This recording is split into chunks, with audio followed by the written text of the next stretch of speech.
What a great move by Mr. Aminul Islam Bulbul, the president of Bangladesh Cricket Board. আসলে এটাই আমরা চাইছিলাম, এটা শুধু আমি না বা গণমাধ্যম কর্মীরা না, এটা আমরা পুরো বাংলাদেশের যত ক্রিকেট সমর্থক আছে আসলে তারা চাইছিলাম যে আজ মানে গতকালকের দিনটা অ্যাটলিস্ট বাংলাদেশ রাজি না হোক খেলতে যাওয়ার জন্য। কারণ আহ, একটা ক্রিকেট টুর্নামেন্টের থেকে বা ক্রিকেট জিনিসটার থেকে আসলে নিজের জীবনটা অনেক বড় কিছু। আর আপনি যদি বাইচা না থাকেন তাহলে আপনি সেখানে আসলে ক্রিকেট খেলবেন কিভাবে, এটা হচ্ছে বড় কথা।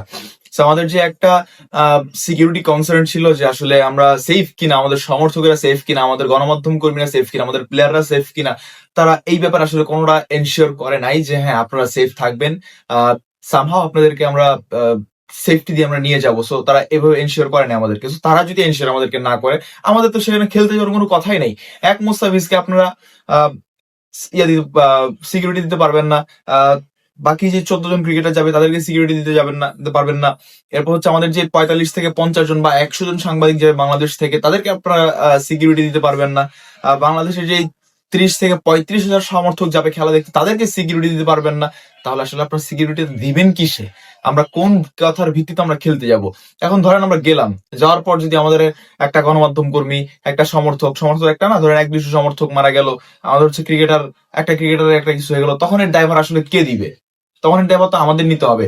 এন্ড যেসব মানে সো কল্ড বাঙ্গু জাতিরা বলতেছে যে এটা খুব খারাপ একটা সিদ্ধান্ত হয়েছে, হ্যান ত্যান এই সে, এটা নেগোসিয়েশন করা যেত। ভাই, দালালি 5 আটা আর কয়বার?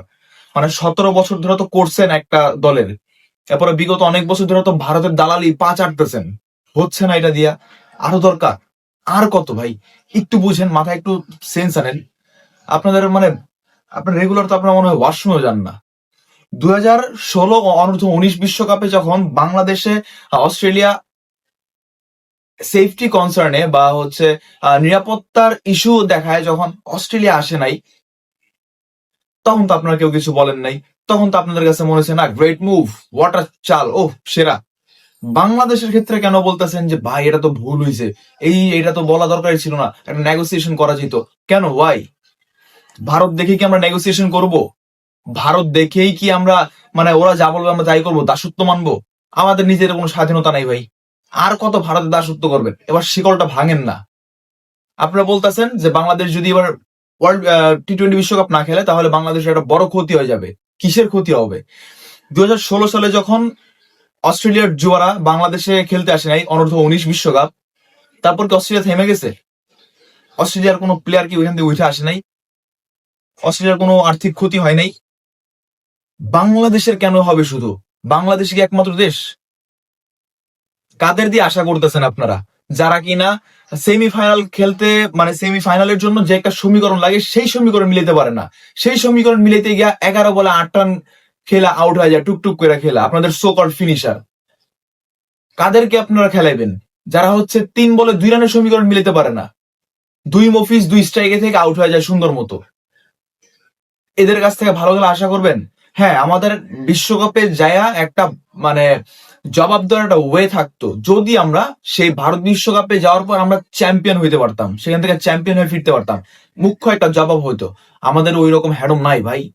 আমরা গিয়েই বাদ হয়ে যাব, সেটা আমরা জানি। কিন্তু বাদ হইলো যেখানে আমাদের অপমান করা হয়েছে, সেখানে আমরা কেন যাব? আমরা শ্রীলঙ্কায় খেলে বাদ হবো?